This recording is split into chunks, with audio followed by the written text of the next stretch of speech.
Début janvier, fin août, 8 mois pour rénover l'ensemble de la toiture de la gare, une surface de 8000 m², soit un peu plus d'un terrain de foot. Un chantier colossal qui a déjà bien avancé. Le hall de gare est à présent terminé, ainsi que la première partie des quais, sur laquelle les échafaudages commencent à être démontés dès ce soir.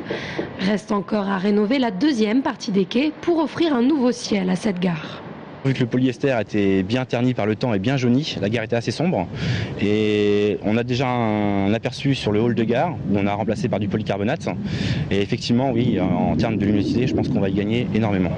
Et pendant que les 30 à 50 ouvriers prennent de la hauteur, la gare continue à fonctionner sous leurs pieds. Une coactivité pas évidente à gérer. Le plus contraignant en termes d'échafaudage, ça représente quand même 600 tonnes. 600 tonnes, c'est quand même pas neutre.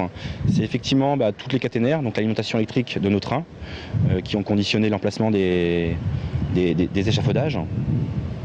De maintenir aussi une exploitation sur les quais, puisque la clientèle effectivement doit pouvoir continuer à marcher sur ces quais et à prendre leur train dans des conditions relativement acceptables.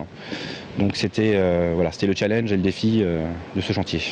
Un chantier d'un budget total de 10 millions d'euros cofinancé par Réseau Ferré de France et la SNCF. Pour voir enfin la gare de Tours baignée de soleil, rendez-vous donc fin août. Ensuite, d'autres travaux débuteront pour créer une nouvelle entrée à l'ouest donnant sur la future station de tramway.